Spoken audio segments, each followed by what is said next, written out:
Good evening, everybody. Hello and welcome to Forever Rugby on Forever Sports. It is a Thursday night, just a couple of days until the Rugby Championship continues as South Africa take on Argentina down at the Nelson Mandela Stadium in Gqeberha down in the Eastern Cape. It should be a really, really interesting game, actually. And Argentina today confirmed their squad early, and a lot of changes for Argentina. A couple of big names missing out. The likes of Nicolas Sanchez on the bench. Facundo Isa is actually out of the game itself. So, but that will sort of be more covered in our official match preview, which will come out tomorrow morning. But in terms of what we're going to be talking about tonight over the next sort of 45 minutes, really, I don't think I'm going to do a particularly long show. But in terms of the next 45 minutes, we're going to be talking about the Rugby Championship and where it's going to land up, what's going to happen to it, what the situation currently is, what we do know, what we don't know, and maybe start sort of discussing the different options and stuff like that. And then we're going to be talking a little bit about the Currie Cup, the fact that the Sigma Lions are officially out of the Currie Cup. Joys, not surprises really. It's been a bit of a terrible, terrible Currie Cup campaign. But the Western Province still alive in the competition. The Bulls have already got their first place finish sealed in terms of the log and stuff like that. So we'll be talking a little bit about the Currie Cup. We'll obviously talk a little bit about the Springbok side and what we can sort of expect this weekend, and sort of keep you updated on what's going on with a couple of sporting stories from around the rugby world. But apart from that, jump in the comments. Let me know where you're watching from. Let me know where you I suppose mainly, I was about to say who you're supporting because I'm so used to doing watch along. But let me know where you're watching from. Let me know what you think of the Rugby Championship situation, stuff like that. Get in the comments. Say good evening. Let me check out who is there. But before we do, and before we sort of really get stuck in, we obviously have to say a big thank you to Manscaped, who are currently supporting the channel. Manscaped is the number one tools for your family jewels, and the number one sort of below-the-waist grooming brand all over the world. They are trusted by over 2 million men and have just launched in South Africa with their brand new sort of range of products. And you can get yourself 20% off as well as free shipping with the code FOREVER at checkout. So go and check out manscaped.com. You've got a full range of products. Go and find something you like. Use the promo code FOREVER. You can get yourself 20% off and free shipping, as well as show them that you're from us, from that we sent you. And the more you support them, the more that they'll support us in the future. So a big shout out to manscaped.com, and hopefully we can continue our partnership for many, many months to go. But in terms of the comments, trying to see who's Jimmy out here. Jamie says, this guy is called Steve. And so we've got who we've got in the comments there. You've got Jay, we've got Armchair Auditor, Greg Ems on here. Kenny Coonan says, I assume you've heard the URC have sent draft fixtures to all teams or release the fixtures next week. Yeah, we'll talk a little bit about that as well. So Armchair Auditors in South Africa. James Pettit says, get the crowds in and play in Europe. Watching from England is Jamie, watching from the UK. Kenny Coonan, as far as I know, no matches in SA involving European teams will be held until late November. Mark Giannini is from Whitney, Oxfordshire in the UK. Jifa van Rooyen says, think EU is the destination with the highest vaccination percent. Sean Raphael, good evening, Sean. Says, I heard the URC fixtures will be coming out next week. I also hear in the draft fixtures, the Bulls travel to Leinster and Sharks go to Munster. That is what's been said. We'll talk about the fixtures. Good evening, Stephen. So excited for the show tonight on a cold day in PE. Good evening, Kevin. Hope you're all well. Welcome, Kirk. Sean says, you heard Munster will play the Sharks in the first game. Yeah, so we'll talk a little about the fixtures and stuff and what we've also, because I've also heard the Sharks and Bulls have got, in theory, tough trips to Ireland at the beginning. And in terms of the URC, there's a bit of news surrounding the Lions with a confirmed coaching shakeup, not in terms of who will be where, but they have confirmed that there will be a shakeup.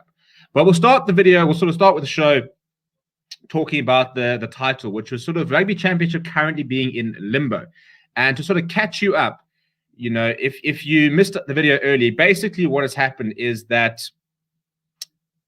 there's a lot of uncertainty on where the Rugby Championship, the rest of the Rugby Championship, will be played. As it stands, Argentina and South Africa are both set to board the same plane on Sunday to head over to Australia to play the remaining games in Perth.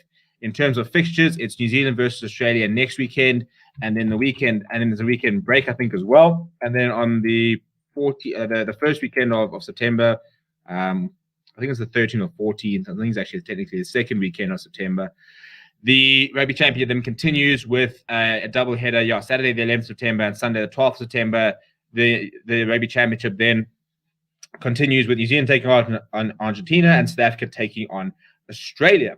Now, the report today that that it might not take place in Perth. We might have issues with going over to Australia. Apparently, there are issues with Perth, but with a couple of cases and stuff like that, and the local government are not maybe so keen on having the events there. So there's now sort of talk about where does the Rugby Championship go. So we already saw from the beginning of the week that it was not going to take place in New Zealand. We weren't going to have New Zealand versus All Blacks, New Zealand versus the Springboks in New Zealand, and that it was going to take place in Australia. But now even Australia itself is a doubt. Now, the report said that the possible destinations could be to stay in Australia, but to shift it to Queensland. And apparently there are sort of negotiations with the local authorities and stuff like that about potentially having it there.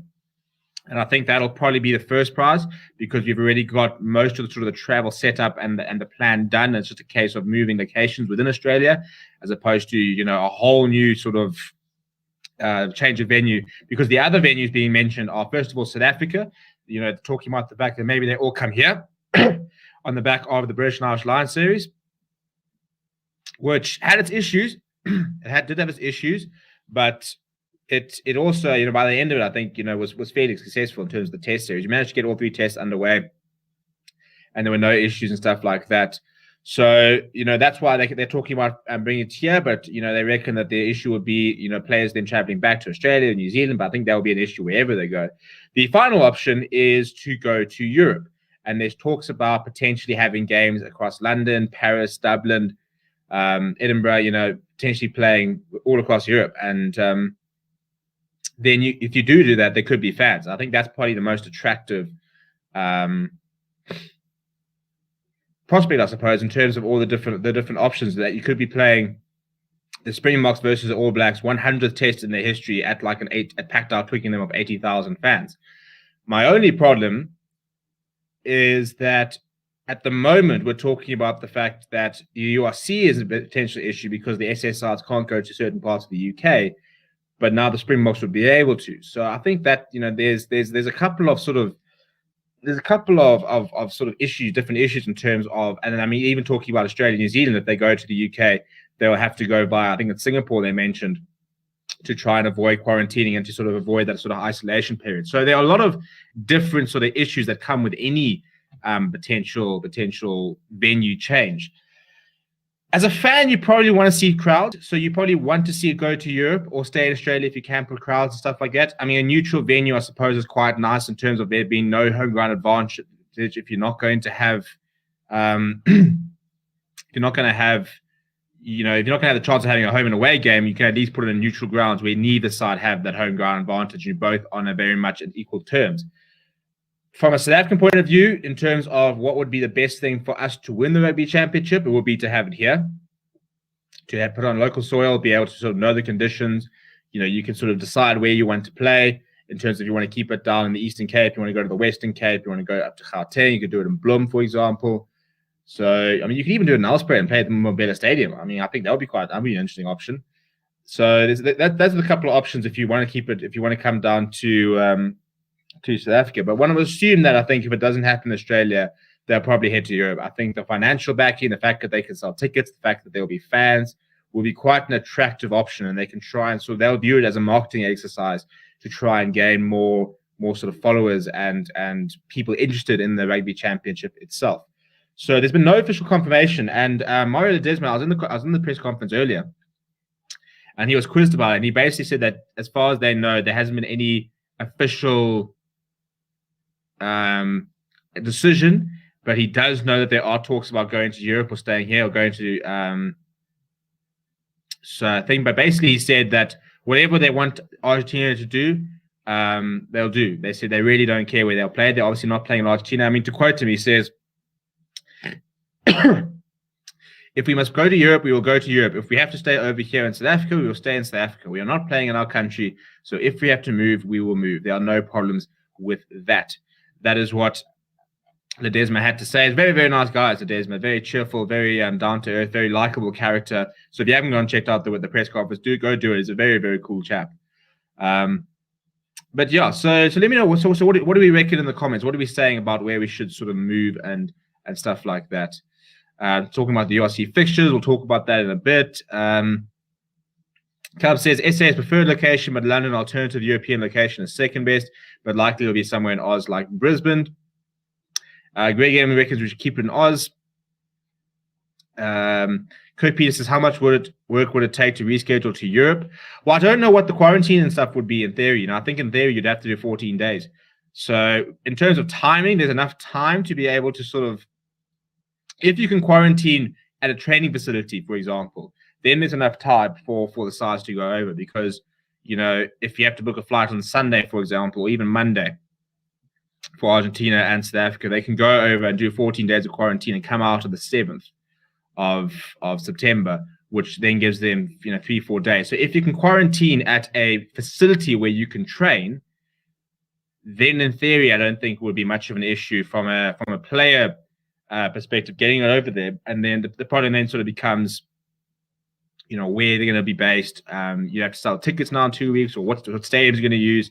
So that's probably where, and it's all about the government buy-in. Will the UK government allow the Springboks to come straight in? Will they allow them to have their own sort of facility, or if they can produce tests and stuff like that, can they avoid quarantine? Can there be certain like dispensation for professional sports? So those are the sort of things you have to kind of put in place. Time-wise, I think there is time. It becomes a bit more tricky for New Zealand and Australia, who play on the 28th and then are expected to play again on the 11th, which is exactly 14 days later. So it wouldn't really work for them in that regard.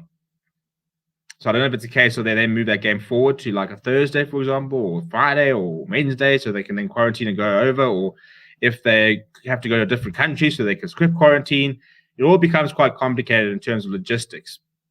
I think it's one of those things when there's enough money, you can kind of make anything work. And I think that we are getting a lot better at being able to sort of put together things quite quickly, because we've been doing this for over a year. Graham said, I really think UK would be best. Can you imagine Box versus All Blacks at Twickenham, the home of rugby, for the 100th test? Would be a very nice spectacle. It would definitely be. Ken Kuhn says, don't bring the rugby championship to England. The cases themselves have skyrocketed 28,000 cases yesterday. GVR from Royan says, it's ludicrous these rule changes comes around every time the Box starts to dominate world rugby. We talked about that quite a lot on Tuesday. Well, a little bit on Tuesday, and we kind of mentioned. I was thinking you should just play in the UAE. It's funny that the UAE hasn't actually been mentioned as a potential destination. I don't quite know why, but it also wouldn't be the worst place to have it. Sean Fail says, what was the point of vaccinating the public if they would lock it down? Yeah, Smosh is saying lockdown soon. I don't think there will be a lockdown. I think that was sort of the whole point. It was to get to a point where you're going to vaccinate everybody and then say, let's go. And at the end of the day, it's becoming a point where it's not about how many cases there are. It's about the hospitals. If there are 30, 40, 50,000 cases, but the hospitals are empty, nobody's really sort of that sick with it and stuff like that, you can kind of go on. You can kind of have a society. It's one of those things where this can be, if in theory, if the vaccines keep working and people are out of the aren't in hospitals and people aren't dying, you can live within a sort of a COVID world and stuff like that. The issue becomes when there aren't populations who aren't vaccinated. Now, that's why, for example, in South Africa, when we had 20, 30, 40,000 cases, maybe it's not, very similar numbers to what was in the UK, but you look at the hospitals and the deaths, and it's a very different story. If you're having 28,000 cases a day, but you're not having any deaths, the hospitals are empty, nobody's that sick, you can kind of sort of live with that. It's, you've got that's kind of the point of the vaccine, to make it sure that you can kind of live a day-to-day life. So, I mean, it's going to be interesting to sort of see what happens, but that's why we haven't, and that's why we've got crowds in stadiums in the UK, whereas we've got no crowds down in South Africa. And hopefully, South Africa have just announced that 18 to 45-year-olds, well, 18 to everyone, 18 to 35 was 18 to 35. So everyone 18 years old and older can go and get vaccinated, which means I can go and try and get my jab and sort myself out, and then we can hopefully get into stadiums quite soon down in the country. Kevin says, I think it'll be amazing if they come to South Africa. We'll have high chance of winning whatever they decide. All good. I say it'll be a says Short of Farrell. The Premier League had full crowds and none of them wore masks. Disgraceful. Talking about cases increasing again. GB from Royan says neither do crowds in the 100. True. I live in the work in the UAE. There is no way you could play rugby in the seat 45 degrees today alone. I suppose as people are sort of saying, what temperature does it get over? It's 38 degrees, nighttime temps on average. I mean, Japan was humid. Japan was hot. But, I mean, look, you play the sevens down there in December. So, look, I know it's a bit different from a 40-minute game, or 80-minute game, 40-minute half. But, I mean, maybe it is an option. I don't know. It hasn't been mentioned as an option. So, I don't think we will see it go to the UAE. It does sort of seem Europe, South Africa, or a different location in Australia. But hopefully, I mean, we will know in the next couple of days, because if it's not going to be in Australia, we can't. I mean, you're not going to fly to Australia if you then have to go. If you then have to go to the UK, for example. So, Argentina is not an option. They've said, I mean, Argentina was never an option at any point. So there's no chance contender that it's going to go to Argentina. It will be one of those three countries. But we'll hear from them the next day or two, I'm sure. Probably on Sunday latest, I think we'll have official announcement. I mean, it's Thursday. We're playing on Saturday. We're supposed to fly on Sunday. So you can't fly unless you know where you're flying to. And you can't sort of delay flying because you're supposed to be going into quarantine regardless of where you're going and stuff like that. So these decisions have to be made pretty quickly. I think there will be. I think we'll know in the next couple of days what the story is. So that's what's happening in the Rugby Championship. We don't really know what's happening, I suppose, is what's happening, but hopefully we'll get some sort of more clarity on it soon.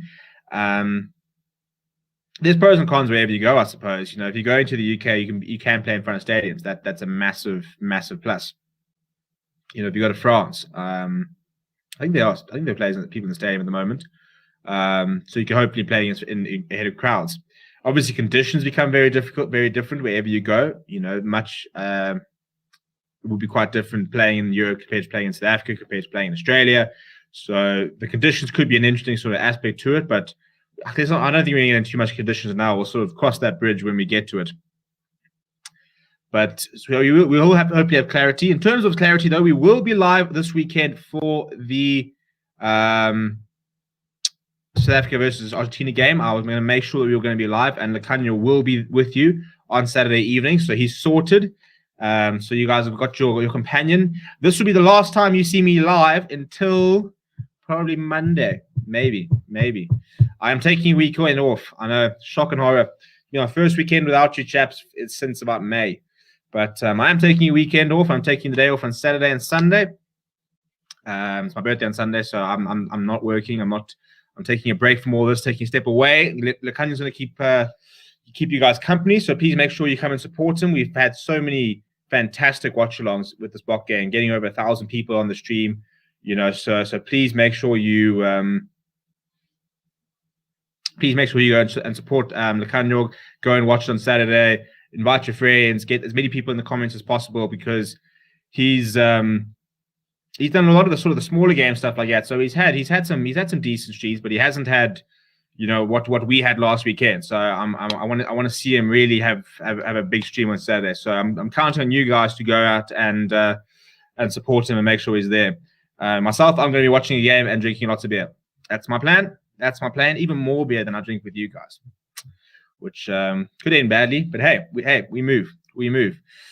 Can't the Springboks team get the jab to raise awareness to get the jab? I think they all are jabbed. They were all offered it, and Rassie Erasmus basically said that they would all be getting the jab. So in theory, I think they all are jabbed. They were supposed to be jabbed before the Lions tour. Proteas, I think, were also offered the chance, but they were a little bit more mum about it. James Perez says, "Where's the dedication? I'm buying you beer this weekend, so you don't get to complain." Thank you very much for the birthday wishes. Look, you never know. Maybe I'll do a birthday stream on Sunday evening. So maybe after, depending on how we all going, maybe I'll come and jump on you and we can chat about Saturday, because I think depending on how it goes, Sunday nights are probably my favorite show after the watch-alongs, to be honest, because I think we've got so much talk about it, so fresh in our minds, and we can really sort of break things down. So maybe I'll do a Sunday night stream. You never know. But otherwise, I'll be back next week. So don't stress. We've got plenty of rugby ahead of us and plenty to discuss. So in terms of the lineups for this weekend, quite an interesting Argentinian lineup being named, and quite a lot of players being rotated. Just one player It's better to know who's actually kept his spot in the lineup. Everybody else in the back line has actually been changed. A couple of injuries, a couple of rotational things. And I think about 2 or 3 changes in the pack as well. So it's quite a change Argentine side. I'm not going to talk about it today because I want to break it down properly in our preview, which I'll put out tomorrow morning. We'll also have previews of the Currie Cup action this weekend. Although I really don't want to talk about the Currie Cup. I think it's just such a pointless and horrendous competition, which means nothing. And am I saying that because I'm a sour Sigma Lions fan? Yes, I am. Yes, I am. Sigma Lions crashed out of the Currie Cup yesterday. Dismal, appalling game. Disgusting. But some good news with the Lions is that Rudolph Strauly, first of all, 2 fantastic pieces of news came from Rudolph Strauly. One is that there will be a reshuffle in the Sigma Lions camp coaching staff because the Currie Cup is scheduled to get underway again in January. Now, obviously, the URC gets underway now in September and runs until about April, I think it is. So you can't obviously have 2 teams playing at the same time. So there will be 2 teams basically playing for the Western Province Stormers, Lions, Bulls, etc., from January through to whenever the Currie Cup will finish, which means that there has to be 2 sets of coaching staff. So Rudolph Strauly says that there will have to be a coaching restructure in order to be able to accommodate for the 2 teams. And it sounds like Ivan van Rooyen will not be leading the Lions URC side come September. I think that's pretty much what they're basically he's basically implying. But the even better news is he said it will not be himself. Because I was just waiting for that to see sort of Ivan van Rooyen step aside, now Rudolph Strauly taking over, and we kind of sort of stuck in this sort of a bit of a rut at the moment. I think that there's a lot of change that need to happen across that union. It's not just coaches, it's not just players, it's not just administrators. I think the entire sort of union needs a bit of a restructure. But it is good news to see that they've identified that they are going to try and change things.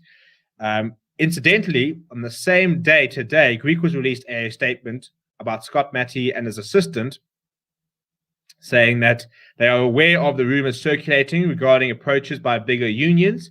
And they want to assure the supporters that they will have a plan B in place should any coaches move on, i.e. those 2 coaches are out of there, where are they going? So we could be seeing Scott Matty at the Lions, for example. It didn't say it was the Lions, but the fact that the Lions announced a restructuring and that, the same day Greek was saying that we don't worry if our coaches leave, we've got you sorted. It could mean that could be the change. I don't think I want Scott Matty as the URC coach just yet. I think he's he's too inexperienced. He's been at the Greeks for about 2 years now. I think it was 2019. And look, the Greeks are playing good rugby. They've been very competitive this Currie Cup.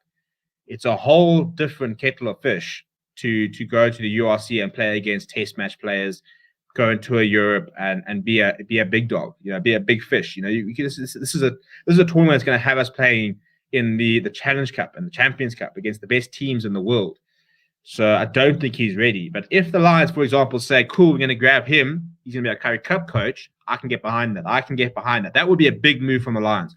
Going and getting one of the main coaches in South Africa as your second team coach, basically, as your Currie Cup team coach, and then going and announcing a blockbuster big name as your head coach. Who it is, I don't know. Franco Smith's in Italy.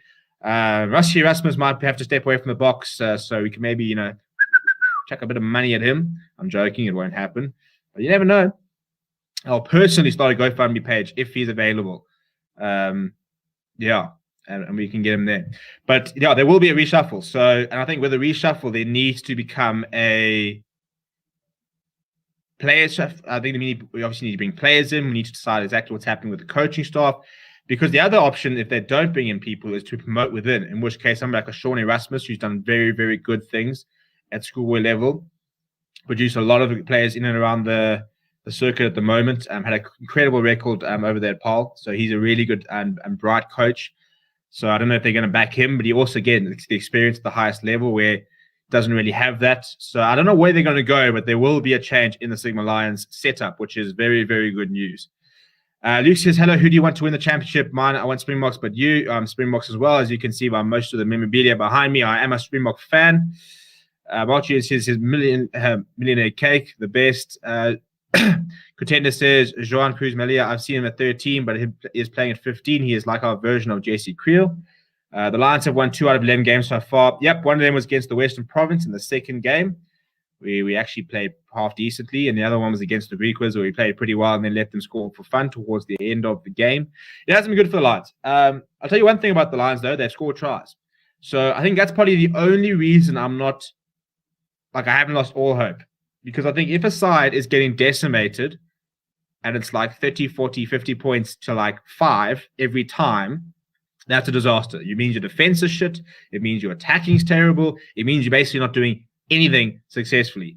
But if you do go look at the results, the Lions are scoring points in every single game they play. I mean, literally, if you go back to the beginning of the Currie Cup, and the first game was probably the worst in terms of point scoring, when they got beaten 39 points to 10 against the Pumas. They then responded with a 38-32 win over the Western Province. They then obviously lost to British and Irish Lions, but scored more points there than the Sharks and the Bulls and the Stormers did in their first attempts. After that, losing to Griquas 31-41.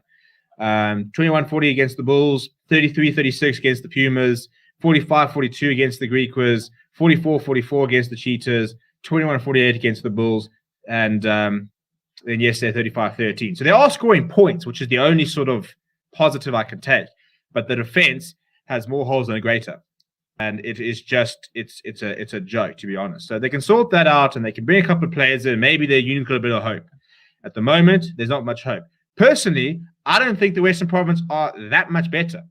Now, yes, they might be sitting third in the log with 30 points, with 5 wins. But take away that win against the Bulls club side, which they still conceded 4 tries, by the way, they'll be sitting on 25 points, 1 point to get ahead of the Cheetahs, 1 point ahead of the Lions, a point behind the Cheetahs with 4 wins.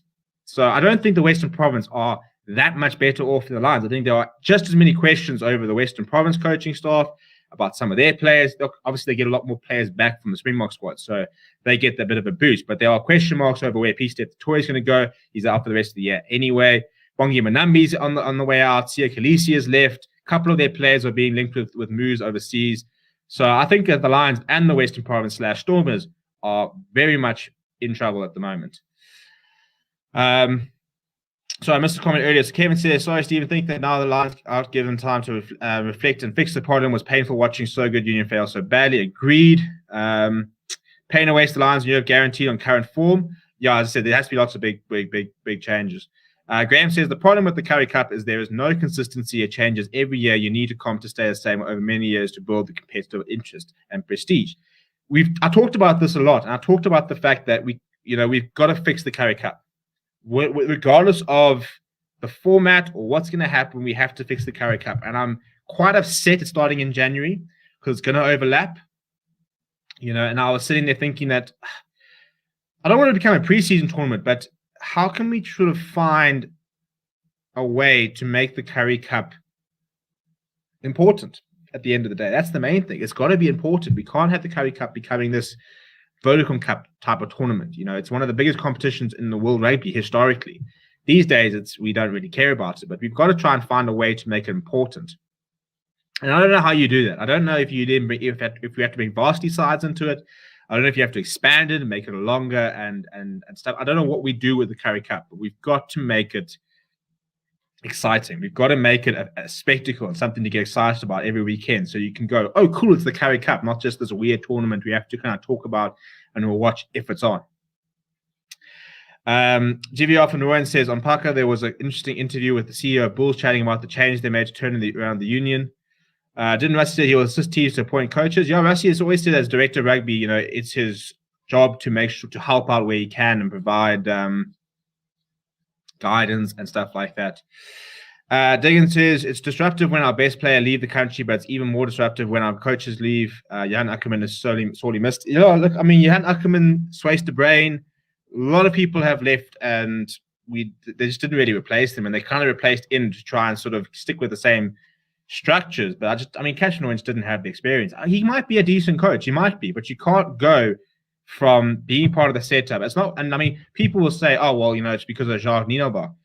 Jacques Nienaber has been part of SA Under 20, part of Western Province. He's been a consultant. He's been at Munster. He's been he's been coaching at very, very high levels for a long time. He was talking about the fact that he was in the SA Under 20 setup, coaching, not just sort of strength conditioning, coaching when Joseph Dweber was there. He's been in and around. He's been a consultant. He's been sort of touted as a defense guru. So he's a rugby coach. He was a qualified physio and stuff, but he was a rugby coach. Whereas I think Ivan van Rooyen was part of the setup, became sort of a coach and was doing aspects, but not quite at the same level as a Jacques Nienaber. So it wasn't time for him yet. Time for Jan Ackerman to come home. I would love for him to come home. They got owned against Stormers on Saturday. It was Wednesday. Saturday, they didn't play against the Stormers. They played against. Who did we play against this weekend? Didn't we lose? Did we play? It was last night that we lost to the Stormers. Western Province, technically. Yeah, Johan got mentored by the coach from New Zealand, and there it was all downhill. So do you think Lions is out no matter what they do now? Well, they are out. They literally cannot, they can't qualify because they've got one more game, and bonus point win for them would put them on 29 points, and Griquas, Pumas, and Cheetahs are all playing 2 more games. They're on 26, 28, 29. So and I think that I think they play each other, which means that one of them will have to get points. They'll have to either get a draw or win or something like that. So they can't qualify. So the Lions are out. The Cheetahs are almost out. If they were to lose their next game, that could be pretty much them out. The Western Province are looking a lot better, a lot more comfortable with 2 points up there in third place. Very important win from them yesterday. If they had lost yesterday, they would have also been a little bit in the dumps. Let's bring, assuming you mean Tutti there to come make mess. I think if you're referring to Asda Kutsia. Graham says, I've wanted the Currie Cup to be knockout competition, home and away, with points difference to decide winner. I think it would really spice things up. It's an interesting idea, or maybe even pools. You play everybody home and away. If top 2 go through to the quarters and semis, I don't know what you do. I think we need more teams in it for an instance. I think we need EP to start to really sort of start contributing to SA Rugby. Any news on the Rugby Championship? Yeah, so Brent, we talked about it earlier, and there hasn't been any official confirmation. Mario Ledesma was quizzed on it, and he didn't have much he could sort of say. He said that they're pretty much as in the dark as we are, so they don't really know what's going on either. So they as soon as they know something, then we can talk. Then we can give you an update. Louis said it's not about the Currie Cup, but what do you think about a comp where they take the 5 best international teams in 15 and 7s, then you make a comp about that? I think logistically that becomes quite difficult, is my only problem. If we're talking about club teams, to be able to have a club side it's a nice idea in theory. If you're talking about internationals, I think that the fixture is too congested to be able to do that. If you're talking about clubs, I think logistics-wise, it gets very complicated. If you've got teams from France, if you've got Ireland, Argentina, South Africa, New Zealand, Australia, Fiji, Japan, I just think it becomes a logistical nightmare. It's the time zones really which have made it such an issue, and that's kind of why it's made so much sense to go up to Europe. But look, I'm all for reform. I don't think the current setup works. So if people are interested in if World Rugby were to revamp things, I'm all for it. They wanted to do that World Series. What are they calling it? I think it was the World Series. I really like the idea where they're basically going to use the Six Nations, the Rugby Championship, the end of year matches to actually mean something. Incoming, outgoing tours, where it would all sort of add up towards points and stuff like that. And then at the end, there would be one big final and basically be like a mini World Cup, almost like a conference cup or something like that. So I quite liked that idea. And then they threw it out saying that there was too much rugby and it was going to be an additional 2 games if you qualified. So I think that was there was a pretty weak argument against that. Quite rate Jimmy Stonehouse. I'd love to see Jimmy Stonehouse. Now he's somebody I would back to be able to come into the Lions and actually try and do a job. He's been to Japan. He's been overseas. He hasn't quite had sort of this chance, this type of caliber. But I'd like to see him have a go. Pumas play such nice rugby that I'll be keen to sort of give him it just to see what he can do. I mean, you look at the Lions' defense, and their points difference is minus 101, and yet I think they've scored over 100 points as well. So that means they conceded 200 points over their 10 games. So you can't be conceding 20 to 30 points every single game. It's a bit childish. Kevin says, "Happy birthday in advance. Thank you very much. How old is turning? If I ask, I'm turning 25 on Sunday, halfway to 50. I've got myself a start. Yeah, making me feeling a bit old this week at the moment. I'm sort of going into that next demographic, which is a bit depressing. But hey, Still got plenty of years ahead. Only way to make Currie Cup exciting again, round robin tournament. SA teams don't participate in Super Rugby or Rainbow Cup. Well, the Rainbow Cup's done, and we're going to URC. So, yeah, bring back your hand. Bring back your hand. All for that contender. I'm not going to sing that, but all for it. I like the RG coach, but he's Jimmy Mbocki's all the way. Yeah, I like him, Desma. He's a nice guy. He's very, very open, very honest, very friendly, very down to earth. There weren't a lot of us that asked him questions. I think it was pretty poor showing from the South African media, to be honest. Because I kind of felt sorry for him. They asked for one English question, and then nobody else asking. So I jumped in and asked him a question. Then Brendan and I jumped in later. And I think Montoya, because I was busy during that tournament, finishing up work. I don't think anybody asked him a blooming English question. So that's why I haven't posted it, because the entire thing's in Spanish, which doesn't really help. What about bringing them Gary Gold, former USA and Sharks coach, or Kingsley Jones of Canada? Yeah, there are people around. As I said, we have to bring somebody in from overseas if we're not going to go Jimmy Stonehouse, in my opinion. You know, there's no one here that I want apart from Jimmy Stonehouse. So if there's not Jimmy Stonehouse, we're going overseas. I don't know if we're going America, or if we're going Europe, we're going anywhere, but just bring somebody back. I like us to be bold and go and really go and. I mean, like when the Stormers were going to appoint Eddie Jones. Go and find an Eddie Jones and pay them lots of money. It was great when players in the Currie Cup stayed loyal to a union. Guys had 5 places in the team. Yeah, I mean, it all kind of fell apart when not only were the Springboks playing, but when they started having those sabbaticals. You know, when you'd start going to Japan for the Currie Cup season. I think that's probably when the Currie Cup really fell apart. When it would be, I'm going to play Super Rugby, then I'm going to go to Japan. And it was all sort of the fringe players and all the youngsters who made up all the Currie Cup sides. So yeah, so it's an interesting one. I don't know. I don't know what we do with the Currie Cup. We're gonna start wrapping up quite soon. I've got a couple of things I want to try and do this evening before tomorrow. But John L says, is Argentina team released yet or no? Yeah, it is. You can go and check out. We haven't posted yet because I haven't had time. But we'll do our preview tomorrow, but it is out. Quite a lot of changes, especially in the back line. They released it about 4 o'clock was the press conference. So I suppose actually the press conference, he does announce the team, does the Desma. So you can go check it out on the channel. What about Jake White for Lions? No, don't make me do that. Look, you would do a job. You would do a job. But no. I think is the easy option. Simple answer is no. The problem with Jake White is he'll come in, he'll fix things, he'll do really well, and he'll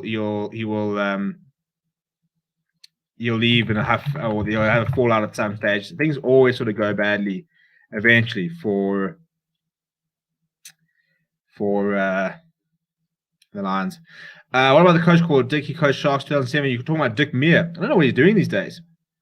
I don't think he's. I think he is part of. Isn't he part of the Sharks Academy? I think he's back at the Sharks from what I remember. Yeah, Dick Meir. I think he's involved in the academy and the juniors. The Sharks are stacking that coaching staff. I wouldn't be surprised if that's where Scott Matty's actually going, just because the Sharks are bringing absolutely everyone and their dogs to the union. Apparently, Warren Whiteley has been rumored to go down there as their line-out coach. They've got a scrum coach, they've got a kicking coach, they've got a backline coach, they've got an attack coach, which is going to be Neil Powell.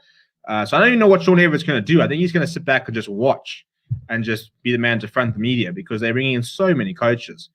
They're bringing some guy over from, I think it's Ireland or something. He's some guy from the UK who's got experience in the top 14, Pro 14 and stuff.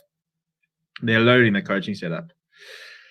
GBR from Rouen says, agreed, the youngsters need to play with the pros. That's why it's so beautiful to see France and Rouen is doing it free stage. Well, no, that's what we see. You see, that's what's happening at the Lions. We've got Yanni Duplessis, who's been injured all the time. We've got Willem Alberts, who's been injured all the time. We've got Andrea, who gives away penalties all the time. Yeah. We've got Jaco Creel, who's played about 10 minutes. Has he actually played a game since he's come back? I literally don't remember seeing him. I think he's played like 2 games. Well, if you think out of the box, do a Currie Cup with a draft system. Now that, not necessarily the Currie Cup, but I've always said, we're talking about this, the under-20 competition. I've always said that a draft setup could be a plan where you've got the Bulls who always harbor so many good under-20 players and some other unions sort of thing. Put in a system where you're going to say, right, our under-20 championship is going to take place over 2 months.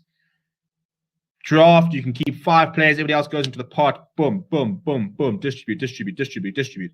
And let's get 7 or 8 teams and have our best players playing everywhere, and not, you can't have your second best under 20 flower half being the backup to the best under 20 flower half. Have the best 6 players in each position starting all across the country playing things. So I don't think it would work for the Currie Cup per se, but I would like to see a competition with a draft system. I think that would be prime. The Sharks will have it tough with the news. They will play Munster in the first game, the draft fixture of the URC. Yeah, so let's talk about that.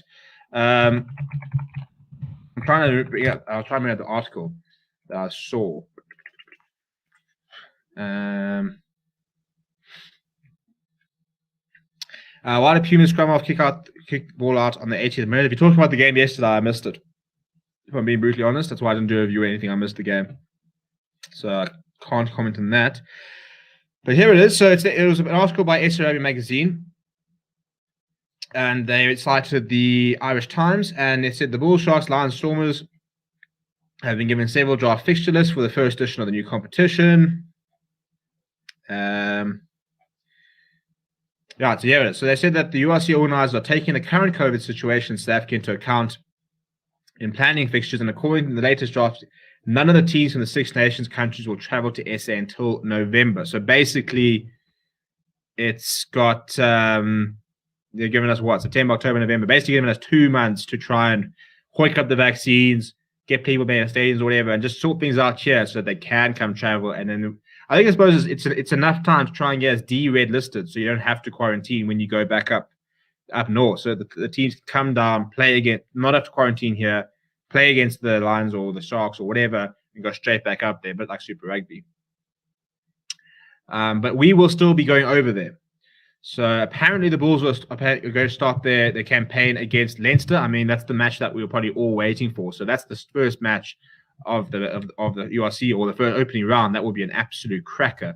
And the Sharks apparently are going to be taking on Munster. So that's also going to be fantastic. So if those are going to go ahead, then those will be massive opening fixtures. And then the tournament there takes a break after towards the end of October for 3 weeks to allow the internationals, and then it kicks back. And that's what's so nice about the URC, is that you will never have a case of, oh, well, the Bulls are weak because their box aren't there. It will not fall in international test window. So you will always have your best players available, which is the biggest thing. Mark Jr. says Sharks with Blarney here. Blarney Contender says who here remembers. I'm not quite sure what you mean by who here remembers. EP says Currie Cup is outdated. Keep franchises Bulls, Lions, Stormers, and Sharks for Pro 14 URC, but expand Currie Cup to 16 teams, single game. Each team should be limited to how many players they can register. Yeah, I think we need something. So I've always said we need more teams. I'm not sure if we're going to be able to find 16 teams, but if you can find 10 or 12 at a push, the current 5, 6 teams. How many are we now? 7, 8? 7, and then you add EP8. You add after that Border 9, Berlin 10. You could do an Inland Natal. You could do Griffins. You could do Falca. You could do whatever. Try to get up to like Leopards. You can try to get up to 11, 12, and then make it competitive. I would like to see Lila Poo back at the box. I think you'll have to have a very good URC before you can do that. She just should get a new coach before next year. Interesting. I don't know where Harvey Shree would go if he did that. But Bulls beat Pumas and Osprey. Let's see what Cheetahs are going to do against Bulls. Yeah, and I think Bulls came back late from what I read. I saw a couple of snippets, a couple of tweets about it, but I didn't watch the game. Who do you think will win? If we're talking about the URC, then Leinster are probably the favourites. Munster will give it a good go. Benetton obviously won the Rainbow Cup, but they've lost Paulo Busy, which I think is quite a big blow. The Bulls have got to be up there. I think the Sharks are putting together a really good side. So I don't know who's going to win, to be honest. Mark Jenny says Irish Blarney. AP says Southern Districts. Bring Namibia in. Yeah, we can go in Namibia. We can bring a Zim team in. Let's get more people playing. But we're going to pretty much wrap it up there. So please do smash a like on the video. Do subscribe to the channel if you are new. Go and check out manscaped.com. We've also got some pretty exciting news where I'm hoping we're going to be able to share with you guys next week. Basically, based on your guys' feedback, we're going to be launching something new. So, yeah. Smash like on the video, subscribe. Have a fantastic weekend. Please, please, please do go and hang out with Lucanio on Saturday like you normally would with me. It's going to be a great, great match on Saturday, and I'm really looking forward to seeing what you guys can do in terms of getting numbers on the stream and having a great chat with him. He's very, very knowledgeable about the game, probably far more knowledgeable than I am. Yeah, so go and chat rugby on Saturday. I'm going to have a couple of days off, but I'll see you guys maybe Sunday night, if not, probably Monday or Tuesday. But we'll have previews going out tomorrow for the game on Saturday, as well as the 2 Curry Cup games as well. So keep an eye on those. And then there's the eve of match press conference for the Box tomorrow. There's also obviously the Box press conferences on Saturday night, which we will have on the channel. So even though you won't be seeing me, I'll still be working in the background to make sure that there's still a lot of content coming your way.